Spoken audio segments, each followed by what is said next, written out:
अभ्युत्थानं धर्मस्य तदात्मानं सृजाम्यहम्।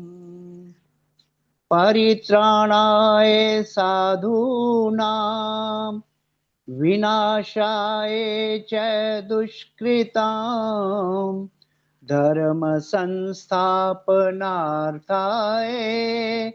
संभवामि युगे युगे। मंगलाचरण। सच्चिदानंद रूपाय विश्वोत्पत्त्यादि हेतवे तापत्रय विनाशाय श्री कृष्णाय वयं नुमः। ओम ब्रह्मानंदं परमसुखदं केवलं ज्ञानमूर्तं द्वन्द्वातीतं गगनसदृशं तत्त्वमस्यादिलक्ष्यम् एकं नित्यं विमलमचलं सर्वधी साक्षिभूतं भावातीतं त्रिगुणरहितं सद्गुरुं तं नमामि। सद्गुरुं तं नमामि। जय गुरुदेव, जय गुरुदेव। सत्संग का प्रारंभ परंपरा अनुसार एक भजन के द्वारा आज मैं आमंत्रित कर रहा हूं बहन कमल शर्मा से कि वो एक भजन प्रस्तुति करें कि माता रानी की भेंट जो भी उचित समझे वो। जी। जय गुरुदेव। गुरुदेव भगवान के चरणों में कोटि कोटि प्रणाम। सभी गुरु भाई बहनों को सादर नमन। मुझे तेरा ही सहारा शेरा वाली माँ, मुझे तेरा ही सहारा शेरा वाली माँ, शेरा वाली माँ, मेरा वाली माँ, मुझे तेरा ही सहारा शेरा वाली माँ। जन्म जन्म का हूँ मैं पापी, धर्म कर्म ना जानू, ज्योति तेरी अमर है जगमग इतना मैं पहचानू, तेरा नाम सदा प्यारा शेरा वाली माँ, मुझे तेरा ही सहारा शेरा वाली माँ। मेरे अवगुण माफ करो माँ, मैं हूँ अवगुणहारा, चरण कमल का दे दो आसरा, सेवक बनूं तिहारा, तुझे दिल ने पुकारा शेरा वाली माँ, मुझे तेरा ही सहारा शेरा वाली माँ। माँ बेटे का अमर है नाता, जाने दुनिया सारी, माता की मूरत है साची, मन में छवि न्यारी, तूने पापियों को तारा शेरा वाली माँ, मुझे तेरा ही सहारा शेरा वाली माँ। सच्ची ज्योत जगाओ मन में, दूर करो अंधेरा, मन की आंखों से मैं देखूं सुंदर द्वार तिहारा, तेरा नाम सदा प्यारा शेरा वाली माँ, मुझे तेरा ही सहारा छोटा वाली माँ। करूं तेरा जगराता अम्बे, श्रद्धा दीप जलाऊं, जय माता की बोल बोल के जीवन सफल बनाऊं, जय माता की बोल बोल के जीवन सफल बनाऊं, करो मेरा भी उद्धारा शेरा वाली माँ, करो मेरा भी उद्धारा शेरा वाली माँ। मुझे तेरा ये सहारा, शेरा वाली माँ, शेरा वाली माँ, मेरा वाली माँ, मुझे तेरा ये सहारा, शेरा वाली माँ, शेरा वाली माँ की जय। जयकारा शेरा वाली दा, बोल सांचे दरबार की जय। बहन कमला शर्मा ने बहुत ही सुंदर भेंट माता रानी की सुनाई है। मुझे तेरा ही सहारा शेरा वाली माँ। सबको माता का सहारा है। माता रानी सबके दुख दूर करती है, सबके भंडारे भरती हैं, जगत का कल्याण करती है माता रानी। अब मैं कुलदीप राय शर्मा जी से प्रार्थना करता हूं कि आज गुरुदेव के अमृतमयी वाणी को सुनाने की कृपा करें। हाँ जी। श्री कुलदीप राय शर्मा जी। हाँ जी, हाँ जी।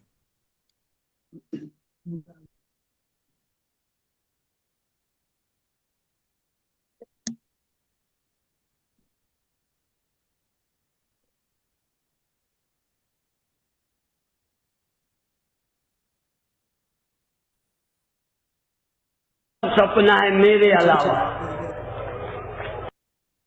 आज हम सदगुरु भगवान की अमृतमयी वाणी में श्रवण करने जा रहे हैं सिंगस कुंभ प्रवचन 23 भाग 2। मुझ अस्तित्व मयातिरिक्तम यदि यद्वा तत्तद मिथ्येति निश्चिनु। मयातिरिक्तम यदि यद्वा, जो मैं कल्पना करता हूँ। स्वामी राम ने गजब की बात कही कि मैं मानता हूँ खालिक ने खलक पैदा की। असल में बहुत ऊंची बातें बकवास लगती है जब तक ऊंचाई ना आए। बहुत ऊंची बातें लोगों को कल्पना लगती हैं। स्वामी राम कहते हैं मैंने माना कि खालिक ने खलक पैदा की, पर मैं वो खालिक हूं कि जिसके कुन से खुदा पैदा हुआ। आप अभी नहीं जानते क्योंकि आदमी हो, अभी नहीं जानते क्योंकि खुद एक मन हो, मनोराज्य में जीते हो। मनोराज्य के पार होते कहा जा सकता है कि मैं वो खालिक हूं कि जिसके कुन से खुदा पैदा हुआ।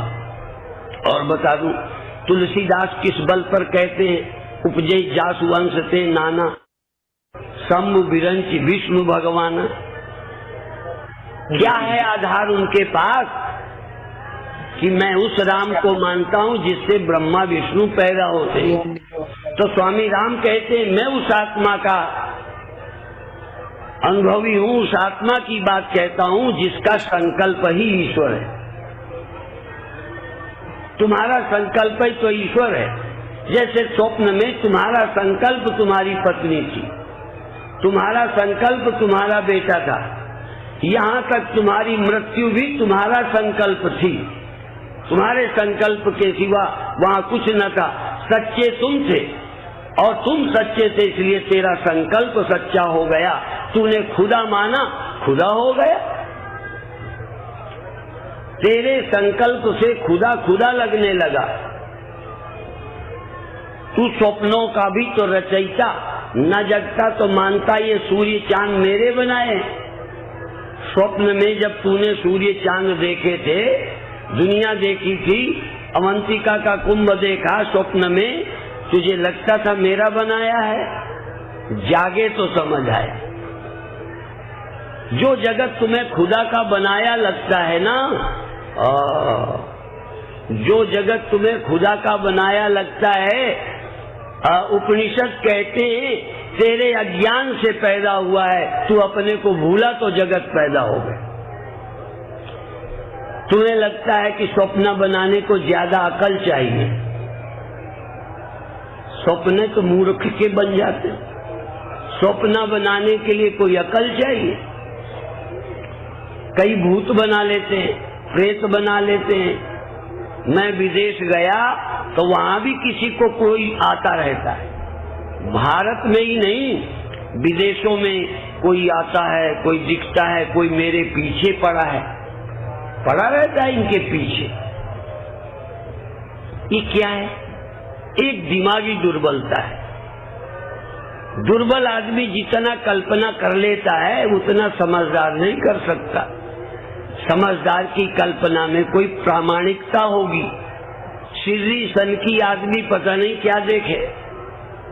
इसलिए जब तक मैं मनोराज्य के पार नहीं जाता, मन के पार नहीं जाता, तब तक मैं वास्तविक सत्य से परिचित नहीं हो सकता। इसलिए आप अभी और कुछ नहीं जाने, कुछ देर इंद्रियों के विषय का अनुभव करें। पहली बात, जो सुनाई देता है, जो दिखाई देता है, जो महसूस होता है, यहां आ जाओ, पूरे यहां शरीर, यहां नस, नाड़ी, दर्द, आराम, आंख बंद, आवाज, नहीं आवाज, जो यहां है यहां आ जाओ।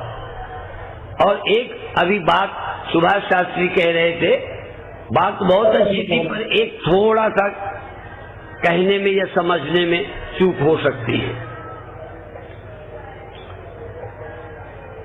जो यहां नहीं है वो कहीं नहीं है, या जो कहीं नहीं है वो यहां भी नहीं है। तो इसमें मैं बताऊं, हमारे आंखें हैं, कई की आंखें नहीं है। हमारे को जितनी जागृत अवस्था है पेड़ की वैसी नहीं है।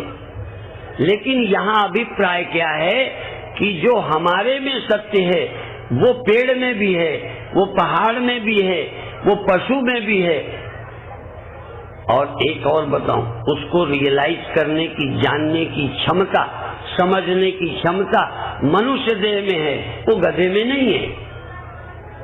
हाँ, पर जिसको जानना है, जो प्राप्त, जिसको कह रहे थे प्राप्त, जो प्राप्त है वो सबके पास है। प्राप्ति का उपाय, प्राप्ति की समझ सब में समान नहीं है। प्राप्त सब में, नित्य प्राप्त, सत्य वस्तु सब में समान है। जैसे लोहे का एक सुई बनाओ, लोहे की एक चाकू बनाओ, लोहे की एक कैंची बनाओ, लोहा सब में समान है। काम समान नहीं है, काम सबके समान नहीं, आकार सबके समान नहीं, वजन सबका समान नहीं, लेकिन सत्य सब में समान है। उस सत्य की प्राप्ति, उस सत्य की प्राप्ति की जरूरत सबको नहीं। पहली बात, सत्य की प्राप्ति की जरूरत सबको नहीं, और सब जरूरतमंदों को प्राप्त होने की उतनी बुद्धि नहीं, और प्राप्त करने के लिए कराने वाले गुरु की भी कई जगह कमी है। तो वो सब में समान है, पर उस समान को लखाने वाले, उस समान को लखने की इच्छा रखने वाले कम हैं। मेरे गुरुदेव ये कीर्तन भी गाया करते थे, या गुरुदेव के समय गाया जाता था, सतगुरु ने अलख लखाया है। अब अलख है और लखाया है, ये दो विरोधी बातें हैं। एक दिन मेरे प्रवचन में कहते थे ये विरोधाभास है। अध्यात्म तो विरोधाभास है ही। अलख लखाया, जो लखा नहीं जाता उसे लखाया, जो देखा नहीं जाता दिखाया। गुरुदेव तो कहते देख देख देख, दिखाई देने वाले को मत देख, देख देख देख, जो दिखाई देता है ये न देख, देख कौन रहा है ये देख। साक्ष्य को मत जान, साक्ष्य का साक्षी, साक्ष्य ये है, ये हुआ, ये, इसको मत बता। ये हुआ, ये हुआ, ये हुआ, इसका साक्षी कौन? एक दिन मैंने यही कहा था कि मैं किसी से पूछूं क्या हुआ, आज अच्छा लगा, मन शांत हो गया। अच्छा, और क्या हुआ? शरीर हल्का हो गया, उजेला दिखा। और क्या हुआ? भगवान दिखे। और क्या हुआ? उजेला हुआ। रीढ़ में कुछ हलचल थी, सरसराहट थी, सिर में चींटियां चल रही थी। क्या बताया? जो जाना गया। जो भी बताया जिसका भी वर्णन किया जाने हुए का किया, तू था ही नहीं, तू नहीं था, अपनी बात तो की नहीं। एक जगह संत प्रवचन कर रहे थे और ऐसे करके बोले, बताओ मेरे हाथ में क्या है और ये क्या है, ऐसे बोले क्या है और यहां बताओ क्या क्या है, बताओ तुम्हें बताओ यहां क्या क्या है। एक ने कहा कपड़ा है, एक ने समझा कि ये कह देंगे धागा है, तो उसने एक ने धागा बताया, एक ने साफी बताया, एक ने कपड़ा बताया। भाई साफी है तब भी कपड़ा वो तो है, पर चलो साफी कहने वाला जरा सीमित हो गया, कपड़ा कहने वाला ज्यादा सच हो गया, धागा कहने वाला और क्या दिखता है। देखो मेरे कपड़े में जो मेरे हाथ में, इसमें और क्या दिखता है? हाथी दिखता है, घोड़ा दिखता है, अरे नाम है। अच्छा क्या दिखता है? होते हुए तुम्हें क्या नहीं दिखता ये बता दो। एक पैसा दूंगा, ज्यादा नहीं, क्योंकि बता सकते हो। अच्छा बता दो, ये तुमको कपड़ा नजर आता है और कुछ नजर आता है? कई लोग सुनने वाले कह देंगे आंख नजर आती है। इस कपड़ा के देखते समय आंख नहीं, मैं आंख नहीं पूछता, और बताओ क्या है। एक चलो इनाम नहीं देना पड़ेगा, मैं ही बता देता हूं। उजेला है कि नहीं? बोलो, प्रकाश है कि नहीं? झूठ नहीं बोलना। यदि प्रकाश नहीं है तो इतने में से किसी को ये कपड़ा नजर आता? तो जिस प्रकाश के कारण कपड़ा नजर आता नहीं देखा जा सकता, उस प्रकाश का नाम किसी ने नहीं लिया, है कि नहीं? बोलो, है कि नहीं? तो है सो नजर ना आई, अलो ये हट गया, अब बताओ यहां है नहीं, तो अब नहीं कैसे देखा? मान लो अंधेरा होता, मैं पूछता अब क्या है, तो नहीं भी कैसे देखते? नहीं भी तब देखा, अब कपड़ा नहीं है जबकि प्रकाश है। बिना प्रकाश के किसी वस्तु का अभाव भी नहीं देख सकते। अभाव देखने को भी प्रकाश चाहिए, तो स्वप्न देखने को भी चेतन, स्वप्न न रहने को भी चेतन, और कुछ होने को भी, कुछ ख्यालों को भी, सबके होने का प्रमाण चेतन है। और तुम ध्यान में कभी नहीं कहते कि आज मैं चेतन रहा, आज मैं साक्षी रहा, आज मैं आत्मा रहा, मैं कुछ बना नहीं, सब जानता रहा पर किसी से प्रभावित नहीं हुआ, मैं केवल प्रकाश था, मैं स्वयं ज्योति था। मैं ज्योति क्यों? ये प्रकाश और ये कपड़ा, ये प्रकाशित है। कपड़ा प्रकाशित है, प्रकाश भी, बोलो, प्रकाश भी प्रकाशित है, नहीं प्रकाशित। इसलिए प्रकाश भी किसी से प्रकाशित है, इसलिए प्रकाश ये स्वयं प्रकाश नहीं है, पर प्रकाश है, पर प्रकाश है, पर प्रकाश है, स्वयं प्रकाश। यदि परमात्मा भी मुझसे प्रकाशित है तो वो स्वयं प्रकाश नहीं है। स्वयं प्रकाश मेरे सिवा, स्वयं प्रकाश न सोवत जागत, स्वयं प्रकाश न सोवत जागत, ना कहूं गया न आया, स्वयं प्रकाश न जागत, वो नहीं जगता। जगने का, क्योंकि जगना प्रकाश है, पर जगना किससे प्रकाशित है? मुझसे, साक्षी से। इसलिए स्वयं प्रकाश न सोवत, स्वयं प्रकाश न सोवत, स्वयं प्रकाश न जागत, न जागत, स्वयं प्रकाश न सोवत जागत, ना कहूं गया। जगना आया कि नहीं आया, सोना आया कि नहीं, गया कि नहीं, ये तो आते जाते। स्वयं प्रकाश न सोवत जागत, ना कहूं गया न आया, नहीं उत्पत्ति प्रलय नहीं सृष्टि, ईश्वर जीव न माया। अब मैं आप में आप, समाया।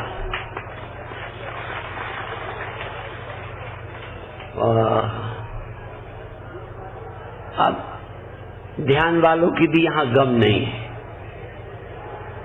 ध्यान वाले तो उजेले तक, अंधेरे तक, कुंडलनी तक, आनंद तक, अनुभव में आने वाले तक सीमित है, क्योंकि उनकी नजर ऑब्जेक्टिव है।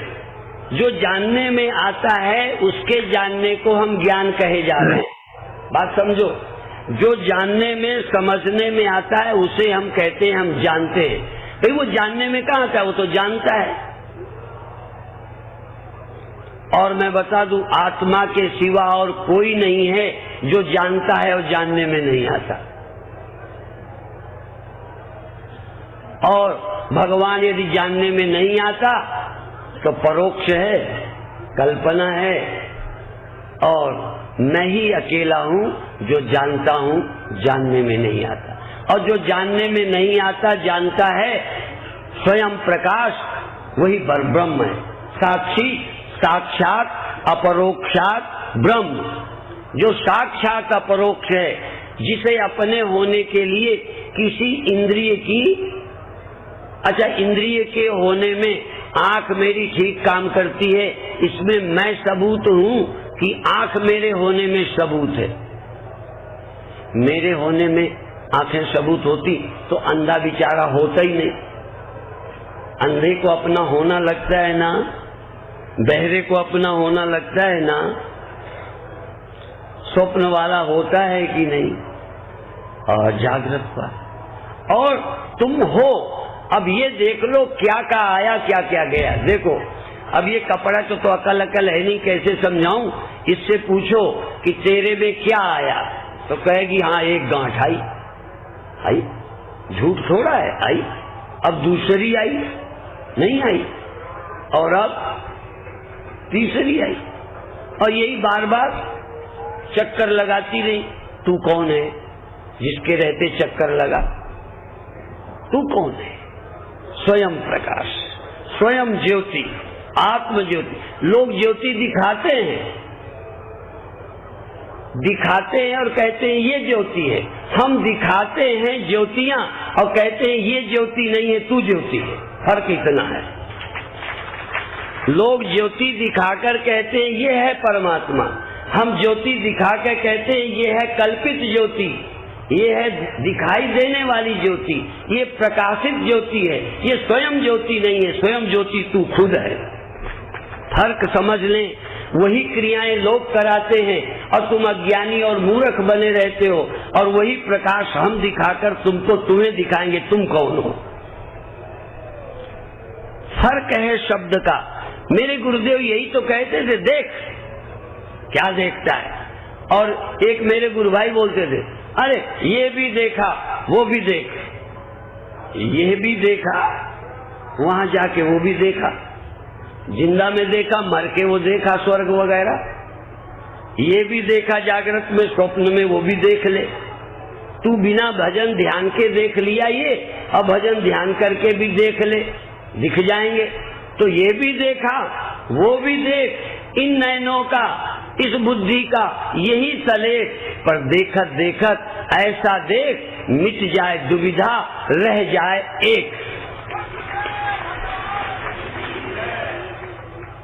मेरे गुरुदेव के यहाँ तो कीर्तन समझो उपनिषद है, एक एक लाइन वेदांत है। पर देखो जानकार के लिए तो हिंदी में उपनिषद हैं, और ना समझ के लिए उपनिषद भी बेकार हैं, पौराणिक कथाएं हैं, गप है।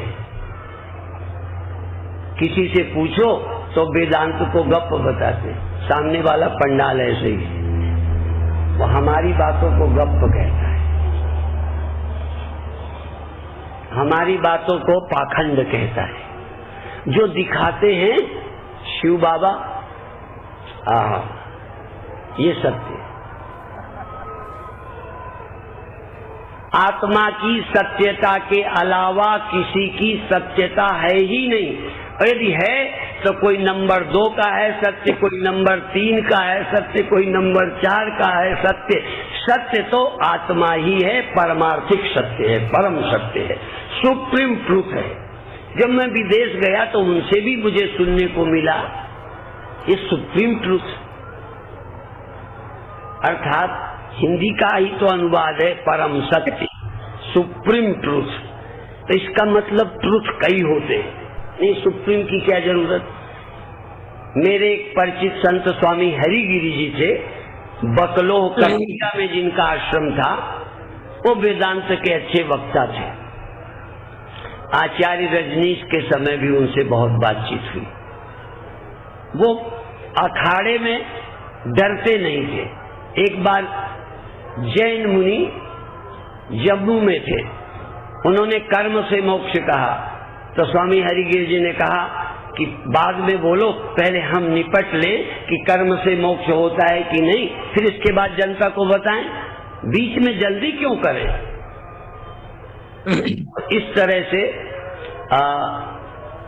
हरिगिरी जी महाराज उस सत्य का निरूपण करते, वेदांत की बात बताते, और वो ये कहते कि देखो स्वतः प्रमाण, परतः प्रमाण, ये जो आप करते हो तुम्हारे लिए तुम्हारी बुद्धि प्रमाण, तुम्हारे लिए तुम्हारी इंद्रियां प्रमाण। और देखो प्रमाण के लिए और एक बात कहता हूं, एक बाल्टी में ताजा पानी रखो, एक में बर्फ वाला रखो, एक में उबला पानी रखो, ठीक। बायां हाथ तुम ठंडे पानी में डालो, दायां हाथ गर्म पानी में डालो, फिर ताजे पानी में डालो। तो जो बर्फ में डाला हुआ हाथ है वो जब ताजे में डालोगे आपको कोसा लगेगा, गरम लगेगा, और गरम वाले हाथ को जब आप ठंडे में डालोगे ताजे में तो कैसा लगेगा। अब देखो इस हाथ से तुम्हें ठंडा लगता है, इस हाथ से तुम्हें गरम लगता है, कौन हाथ सच्चा है। परिस्थितियों से प्रभावित तुम्हारे अनुभव हैं, तुम सापेक्ष नॉलेज वाले हो। एक दुखी आदमी को रुपया अच्छा लगता है, ये मरने वाले की छाती में कितने रुपए धर के जलावें तो उसको बड़ा लाभ मिल जाए। जो गरीब आदमी है उसे रुपए में सार लगता है, यदि करोड़पति भी अभी रुपए में ही सार देखता है तो इससे ज्यादा मूर्ख और कौन होगा। अनमैरिड आदमी बेचारे को स्त्री में या लड़की को लड़कों में सुख दिखाई देता है, ये परिस्थिति जन्य अनुभव है। जब सिर डोलने लग जाएगा तब हम कहेंगे एक ब्याह कर लो। और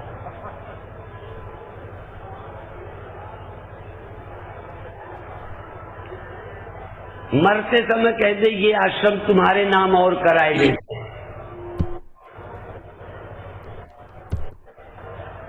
आप जहां खड़े हैं वहां तुम्हारी समझ है, और तो छोड़ो, मरने के बाद भी यदि ये आपकी आंखें काम आती हो तो कई लोगों की हिम्मत नहीं है कि वो दान कर दें कि मेरे मरने के बाद आंखें ले लेना। जैसे जीते में अजीब लगता है ना, तो मरने का ख्याल करके कैसा लगेगा जब मेरी आंखें निकाले। अरे कुछ नहीं लगेगा, बेवकूफ आदमी। हम अभी के अनुभवों से अद्भुत हैं। इसी तरह मैं और कहा करता हूं, लोग कहते तुम चिमगादड़ बनोगे, चिमगादड़ बनकर के पेड़ में लटकोगे। हमने कहा चिमगादड़ बन के लटकने में क्या, चोर बदमाश बन के लटकाए जाए तो बुरा है। आदमी को यदि लटका दिया जाए तो तकलीफ है। अब क्योंकि आदमी को कथा सुनाई जा रही है, ये पौराणिक लोग आदमी को कथा सुनाते हैं, आदमी की खोपड़ी को सुनाते हैं, इसलिए कहते तुम ये करोगे तो चिमगादड़ होकर पानी में, अरे वो पेड़ में लटकना पड़ेगा। हमने कहा उनको कोई तकलीफ है क्या, लटकना पड़ेगा, आनंद से लटकेंगे। कोई कहे तुमको नाबदान का कीड़ा बनना पड़ेगा, नाबदान का तो पानी कीड़े का जीवन है, निकाल के रख दो, इत्र में मर जाएगा। इत्र उसके लिए नरक है, नाबदान उसके लिए नरक नहीं है। वो तो तुमको सुनाता हूं इसलिए तुम सिर हिला, हाँ हाँ नाबदान का कीड़ा बनेगा। क्या हो जाएगा नाबदान का कीड़ा बनेगा तो मुझे बता दो। नाबदान के कीड़े को कोई तकलीफ है? तो तुमको पानी में फेंक दिया जाएगा, पानी में फेंक दिया जाएगा तो तुमको मछली बनना पड़ेगा, तो हमारा घर होगा, जैसे इस घर में रहते हैं वहां रहेंगे।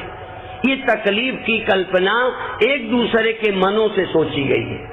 असल में जो जहां रहता है वहां स्वर्ग ही है, और थोड़ा बहुत नर्क मछली को है। जब मगर दौड़ता होगा, बड़ी मछली दौड़ती होगी तो वहां भी समस्या है। छोटी बकरी को तगड़ी बकरी चरने नहीं देती, कमजोर कुत्ते को तगड़ा कुत्ता खाने नहीं देखता, तो ऐसे तो तगड़ा मनुष्य कमजोर मनुष्य को जीने नहीं देता। समस्याएं सब जगह एक जैसी है। क्या बड़ी विशेषता है जिसको तुम नरक कहते हो? और जो नरक है, जानवर बीमार हो, एक्सीडेंट हो जाए, कलत के 4-6 दिन जीता है, तुमको एक्सीडेंट हो जाए, जीते हो, ये तकलीफ सब योनियों में। कोई योनि तकलीफ रहित नहीं है। देवताओं को भी तकलीफ है। जब इंद्र को श्राप दे दिया गया, इंद्र को जब श्राप हो सकता है तो फिर क्या वहां स्वर्ग में रखा है जहां श्राप लग सकता है?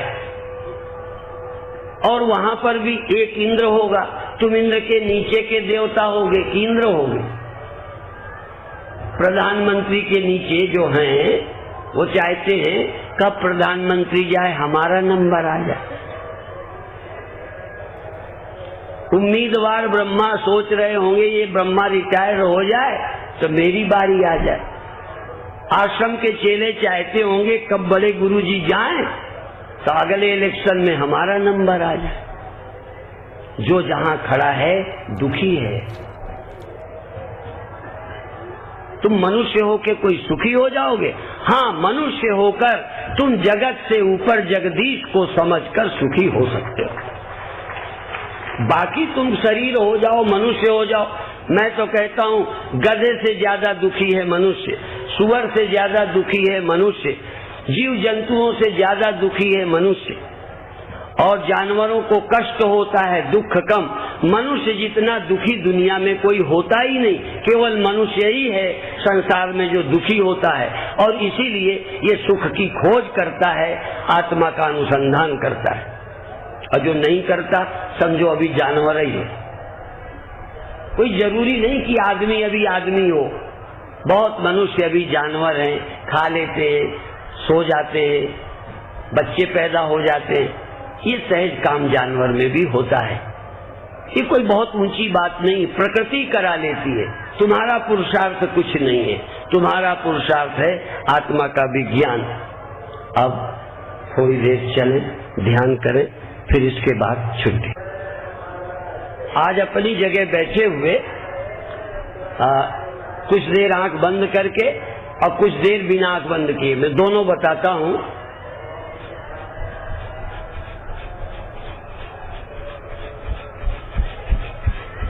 श्वास लेते हुए, पर मैंने इसलिए इससे नहीं ली कि तुम तेज नहीं लेना, ऐसे हिलने की कोशिश ज्यादा करना, श्वास थोड़ी लेना। और दूसरा हाथ नीचे करके भी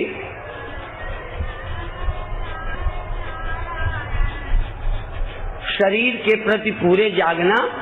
और करीब करीब 5 मिनट तक आंखें बंद रखते हुए, चाहे ऊपर उंगली रखे रहो थोड़ी देर, चाहे नीचे करो, चाहे बीच बीच चेंज करो, पर शरीर को श्वास लेते हुए हिलाते रहना।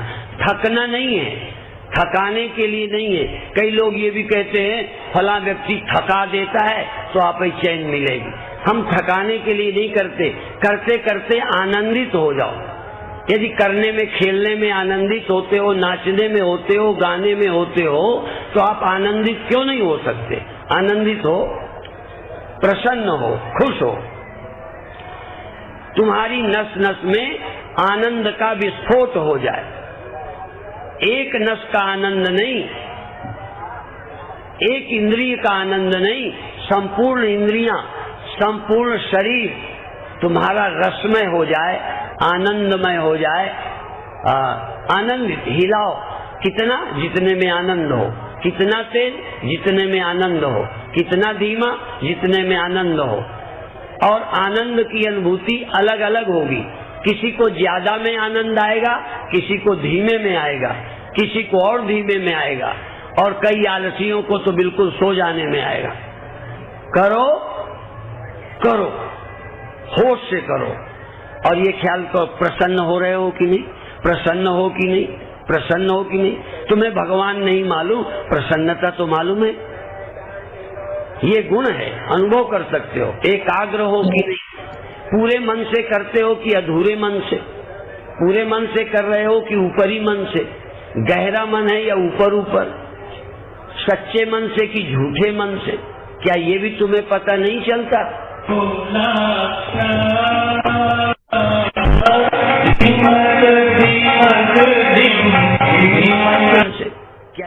धीरे धीरे प्रैक्टिस करेंगे तो एक दिन आत्मा के अतिरिक्त सब मनोराज्य कल्पना मात्र, माया मात्र लगेगा।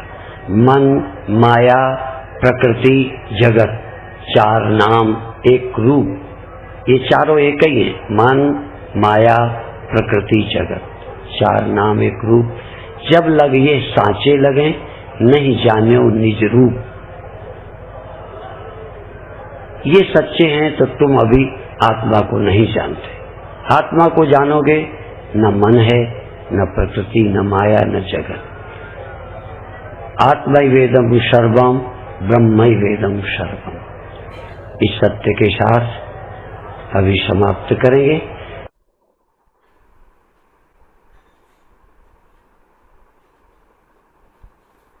जय गुरुदेव, जय गुरुदेव, जय गुरुदेव, जय गुरुदेव, जय।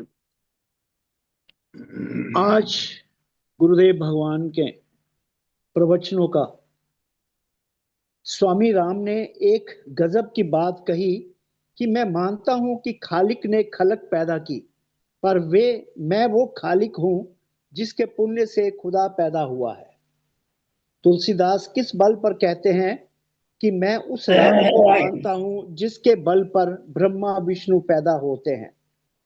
और स्वामी राम ने कहा, मैं उस आत्मा की बात कहता हूं जिसका संकल्प ही ईश्वर है। तुम्हारा संकल्प तुम्हारा ईश्वर है, और जैसा तुम्हारा संकल्प वैसी तुम्हारी पत्नी भी थी, तुम्हारा बेटा तुम्हारा संकल्प था, तुम्हारी मृत्यु ही तुम्हारा संकल्प थी। अब समय को ज्यादा अभाव की वजह से, समय के अभाव की वजह से मैं निमंत्रण दे रहा हूं सीएम सिंह जी से कि वो आज के गुरुदेव के प्रवचनों के ऊपर सुंदर अभिव्यक्ति प्रदान करें। सीएम सिंह जी।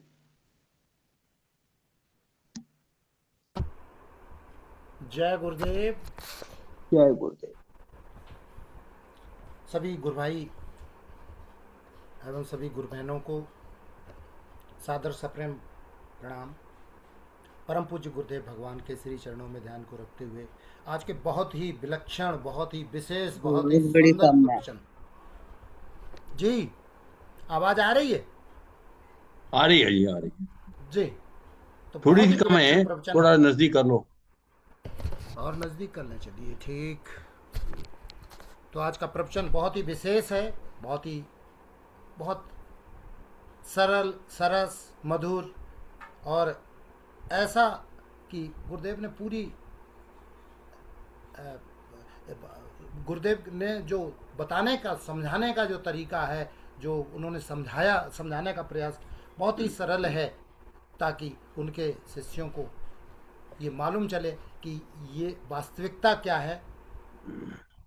इसी प्रसंग में, इसी संदर्भ में, इस प्रवचन में जो विशेष रूप से उल्लेख किया है गुरुदेव भगवान ने, तो पहला तो दादा गुरु वो हमेशा कहते हैं, देखो देखो देखो।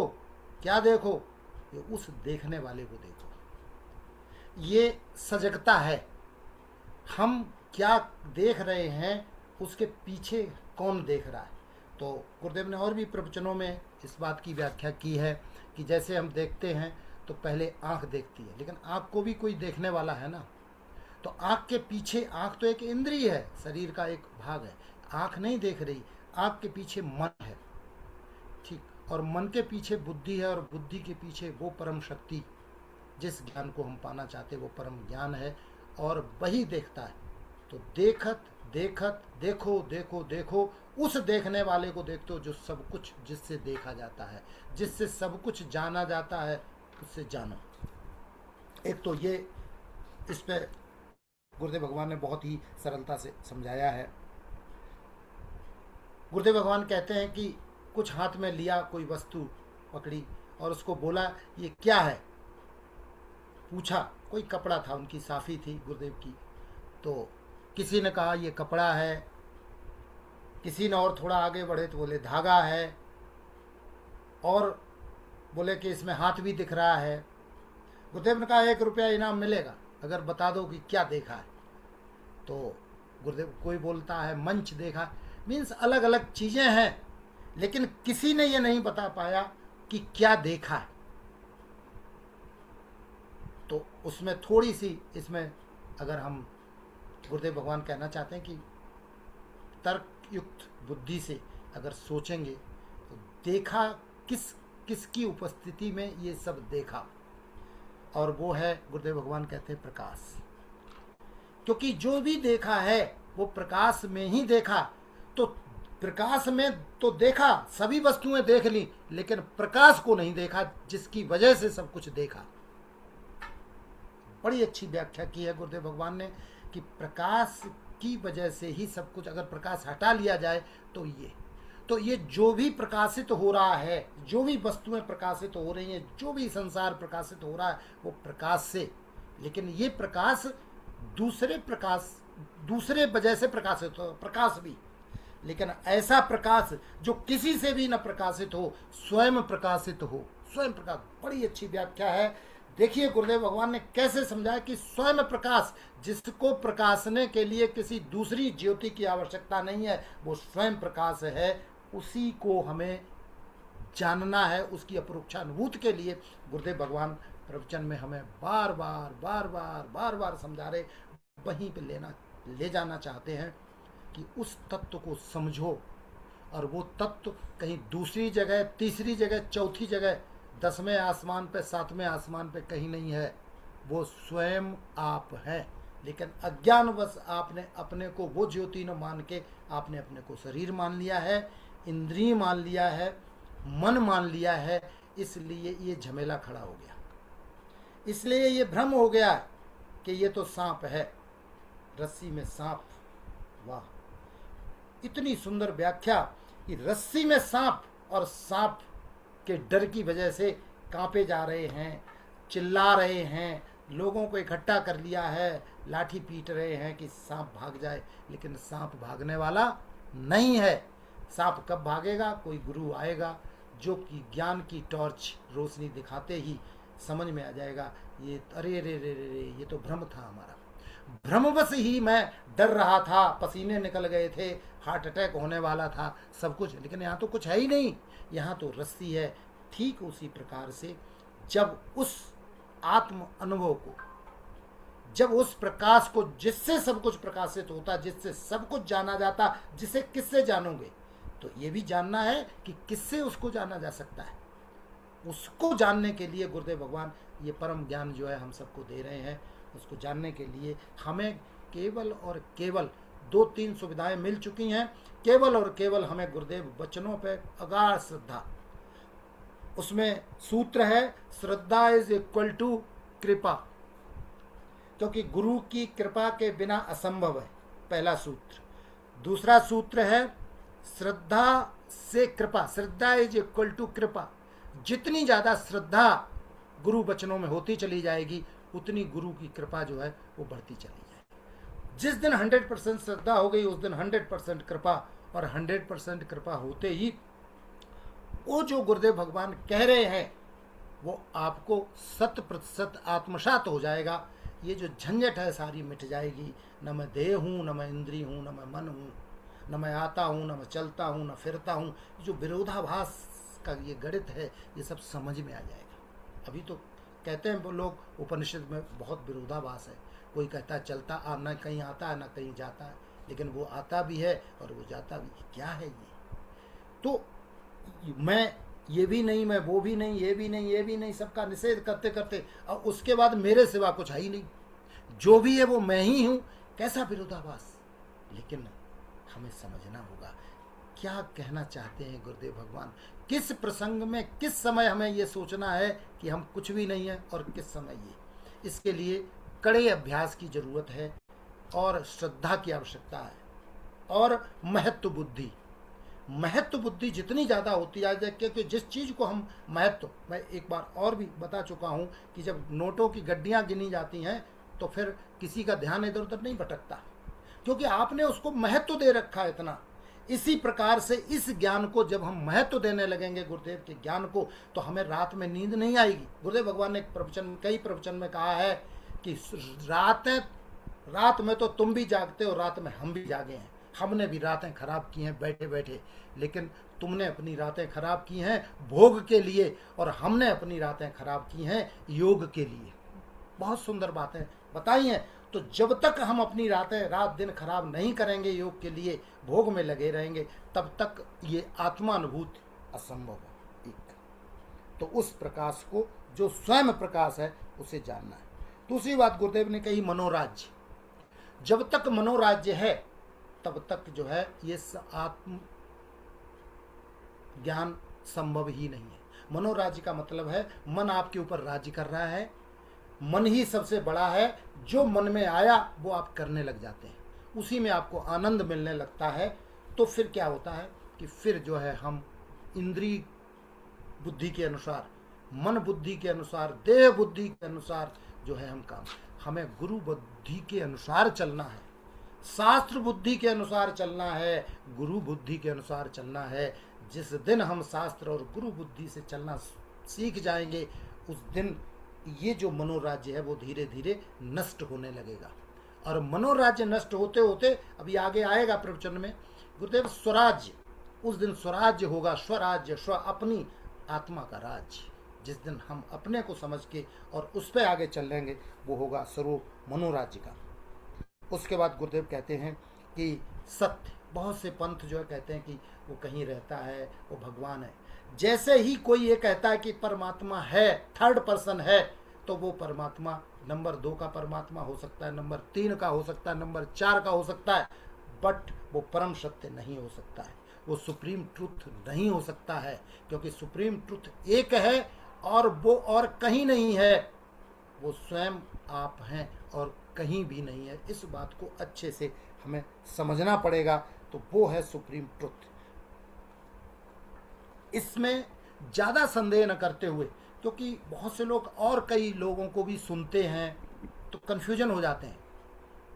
हम आपस में भी एक दूसरे के पास फ़ोन पे बातें करते हैं, ये सब, अरे उनको सुना था तो वो ऐसे कहे। देखिए गुरुदेव, मैं ये नहीं कह रहा हूँ कि आप न सुने, सत्संग करना अच्छी बात है, सुने, बढ़िया सुने, लेकिन जहाँ पे कोई ऐसा कहता है कि कण कण में व्याप्त नहीं है परमात्मा, तो ये सीधा खंडन है किसका? उपनिषद का और हमारे गुरु का। और जहाँ पे हमारे गुरु की बात का खंडन किया जाता है, वहाँ पे हमें वो आगे श्रवण नहीं करना चाहिए, क्योंकि आपका मार्ग बदल सकता है, आप भटक सकते हैं। परमात्मा कण कण में व्याप्त है, ये अटल सत्य है, परम सत्य है, तो उसमें जाएं। बहुत से संप्रदाय, बहुत सी चीज़ें, बहुत से लोग, बहुत अच्छे अच्छे जो वक्ता हैं, बहुत बड़े बड़े उनके फॉलोअर्स हैं, वो ऐसी बातें कह देते हैं जो हमारे उपनिषदों का, हमारी वैदिक रीत रिवाजों, हमारे सनातन का खंडन करते हैं। सनातन ही वो धर्म है, सनातन ही वो ज्ञान है, ये परम ज्ञान उपनिषद का जो गुरुदेव भगवान हमें दे रहे, उससे बड़ा कोई ज्ञान हो नहीं सकता, न है। चौथी बात गुरुदेव भगवान ने बताई, परिस्थितियों से प्रभावित तुम्हारे अनुभव। जो परिस्थिति जैसी आती है वैसे ही तुम्हारे अनुभव बन जाते हैं।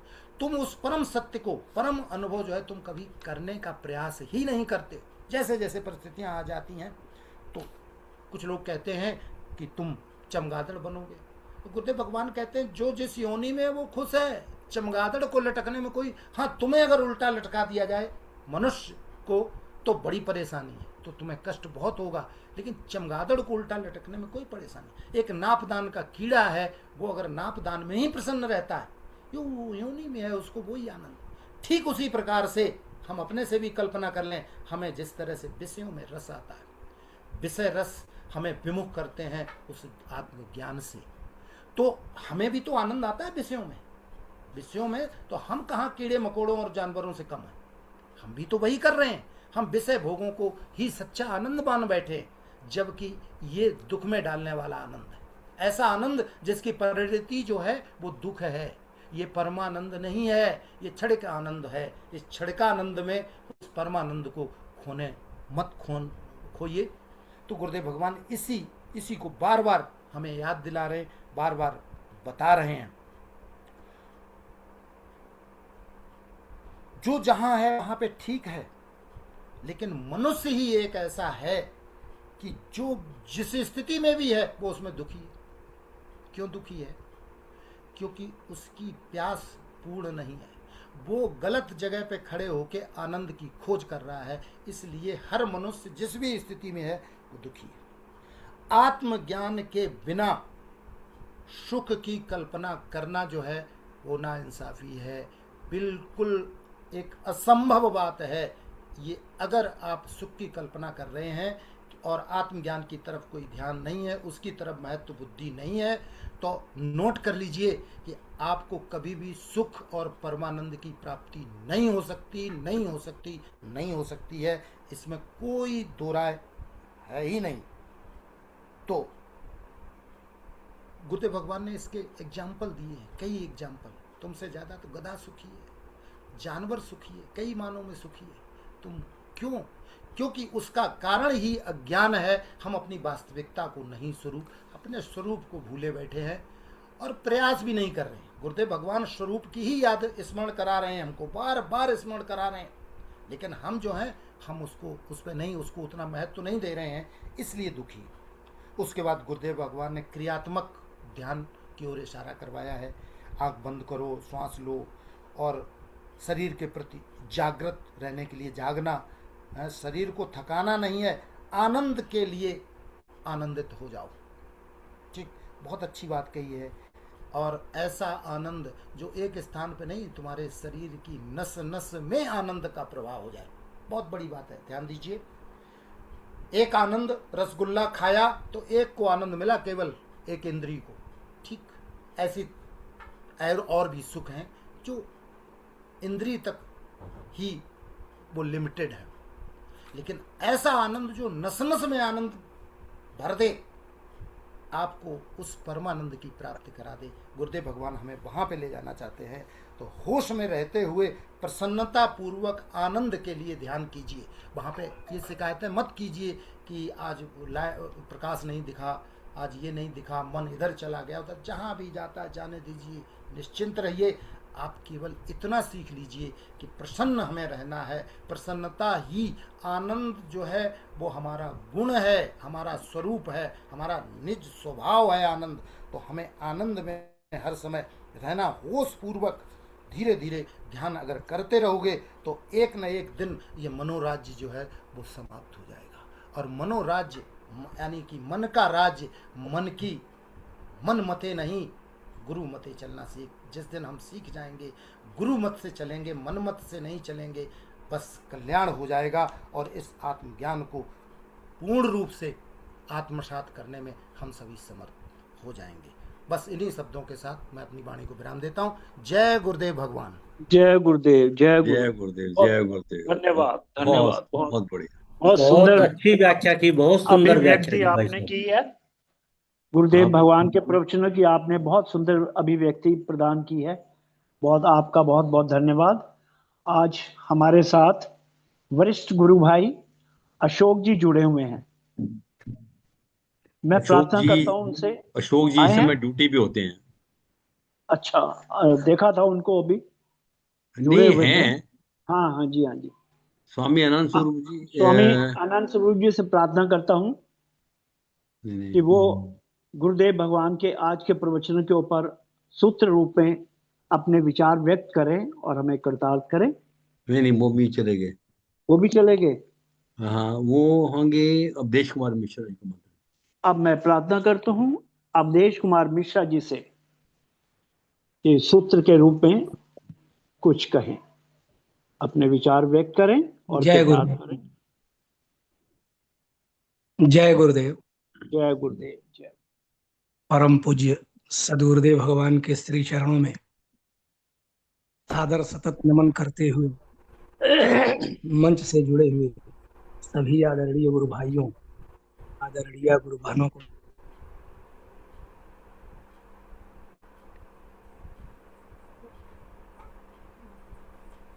मिल गया। आवाज नहीं आ रही है।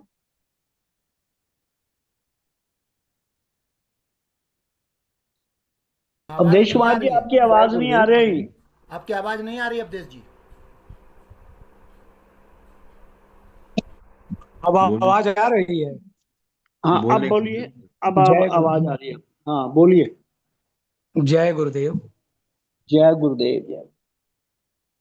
जैसा कि आदरणीय वरिष्ठ गुरु भाई श्री सीएम सिन्हा जी ने कहा है कि वह कण कण में है, क्षण क्षण में है, उसके बिना कुछ है ही नहीं, वही सब कुछ है। सदगुरुदेव भगवान ने यही आज के प्रवचन में सिद्ध किया है और अंत में कहा है, आत्मैवेदम सर्वम, ब्रह्मैवेदम सर्वम। यह आत्मा ही सब कुछ है और आत्मा और ब्रह्म दो नहीं है, वो एक ही है। ब्रह्मैवेदम सर्वम, यह सब कुछ ब्रह्म ही है। इसके पहले वाले प्रवचन में सदगुरुदेव भगवान ने कहा कि कार्य ब्रह्म, कारण ब्रह्म और परम ब्रह्म। तो यहाँ आदरणीय गुरु भाई जी ने संकेत में स्पष्ट भी किया है कि कभी कोई वक्ता या कहने वाला इसे भाव से लक्ष्यार्थ को न समझकर वाच्यार्थ को लेकर के भिन्न भिन्न न समझ ले।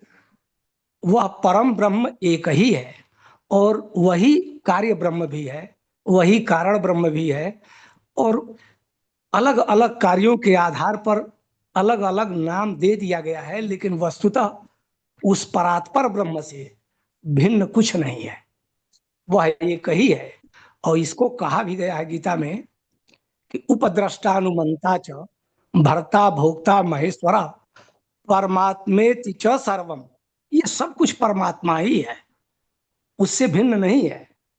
और इसे सदगुरुदेव भगवान ने पहले वाक्य में ही कहा है कि मयातिरिक्तम यद यदवा तद तद मिथ्येत निश्चितम।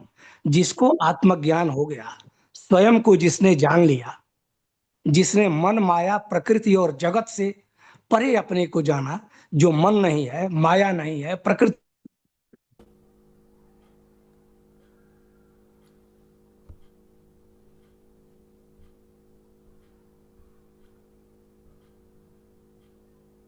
आवाज नहीं आ रही आपकी। आवाज नहीं आ रही है। हाँ, इंटरनेट प्रॉब्लम हो गई है। जो अदृश्य में दृश्य है, जो दृश्य में अदृश्य है, जो नश्वर में अनश्वर है, उसको जिसने जान लिया, स्वयं को जान लिया, वह यह कहता है कि मयातिरिक्तम यद यद वा तद तद मिथ्येत निश्चितम। मेरे अतिरिक्त जो जो है वो मिथ्या है, क्योंकि उसके अतिरिक्त कुछ है ही नहीं। यह जगत भी वही है और कहा जाता है कि यह जीव और जगत दोनों ब्रह्म ही है, ब्रह्म से भिन्न कुछ नहीं है। और इसी को आगे फिर सतगुरुदेव भगवान ने कहा है कि खालिक ने खलक पैदा की, पर मैं वो खालिक हूं जिसके कुन से खुदा पैदा होता है। इसका अभिभाव यही है कि सृष्टिकर्ता, खालिक, खालिक माने सृष्टिकर्ता, सृष्टिकर्ता ने खलक अर्थात संसार की रचना की, लेकिन मैं वह चेतन हूं जिसके कुन से स्वयं खुदा पैदा होता है, खुदा का बोध होता है, जिससे सब व्याप्त है, जिसमें सब है, जिससे पैदा होता है और जिसमें लय होता है, वो मैं हूं, मुझसे भिन्न कुछ नहीं है। इसलिए मयातिरिक्तम यद्यद्वा तद तद मिथ्येत निश्चितम। मेरे अतिरिक्त जो कुछ भी है वो मिथ्या है, वो सत्य नहीं है। मैं ही हूं, मेरा वह आभास है। आभास के कारण जिन्हें ज्ञान नहीं है वो भ्रम में उसे सत्य मान लेते हैं, भ्रम के कारण लोग जगत को सत्य मानते हैं। जगत तो उसका आभास है, उसकी अभिव्यक्ति है, उससे भिन्न जगत नहीं है, वो जगत भी वही है। और फिर आगे कहते हैं, उपजहि जासु अंशते नाना शंभु बिरंच विष्णु भगवाना। उस एक अंश से, उस चेतन से ही, जिस चेतन से सब हुआ है, जिसमें सब रहता है, या उसे ब्रह्म कहें, परमात्मा कहें, उससे अतिरिक्त कुछ नहीं है। और उपजहि जासु अंशते नाना, उस जिसके एक अंश से नाना अनेक शंभु बिरंच ब्रह्मा और विष्णु भगवान पैदा होते हैं। और इसे ही स्वामी राम जी ने कहा कि मैं उस आत्मा की बात करता हूं जिसका संकल्प ही ईश्वर है। वह चाहा एको हम बहुश्यान, सब कुछ हो गया, उसी से ईश्वर हुआ, उसी से कार्य ब्रह्म हुआ, उसी से सारी सृष्टि हुई, कुछ उससे भिन्न नहीं है। और इसे ही सद्गुरुदेव भगवान अंत में कहते हैं, ब्रह्मैवेदम सर्वम, यह सब कुछ ब्रह्म ही है, वस्तुतः ब्रह्म के अलावा कुछ नहीं है, कुछ जो कुछ है वह ब्रह्म है। यही दृढ़ निष्ठा सद्गुरुदेव भगवान का, यही हम लोगों के लिए दिया हुआ उपदेश है, संकल्प है, ज्ञान है। इसके अलावा कुछ है ही नहीं। जड़ और चेतन दो ही तो हैं। जड़ जो है वो प्रकृति है, माया है, नहीं रहने वाली है, नश्वर है, परिवर्तनशील है। और इन सभी, मुझसे सब होता है, मुझ में सब होता है, मेरे अतिरिक्त कुछ नहीं है। मेरी उपस्थिति में स्वप्न, मेरी उपस्थिति में जागृत, मेरी उपस्थिति में नींद, स्त्री पुत्र, जो कुछ भी है सब मुझसे होता है, मुझ में है, मेरे अतिरिक्त कुछ नहीं है। इस चेतन के अलावा मैं चेतन हूँ। आत्मैवेदम सर्वम, यह सब कुछ आत्मा ही है और वह मैं हूँ। इन्हीं शब्दों के साथ मैं परम पूज्य सद्गुरुदेव भगवान के श्री चरणों में कोटि कोटि नमन बंदन करता हूँ। जय गुरुदेव, जय गुरुदेव। आपसे प्रार्थना है कि आज के सत्संग को विश्राम दीजिए। गुरुर्ब्रह्मा गुरुर्विष्णु गुरुर्देवो महेश्वरा, गुरु साक्षात परम ब्रह्म, तस्मै श्री गुरवे नमः।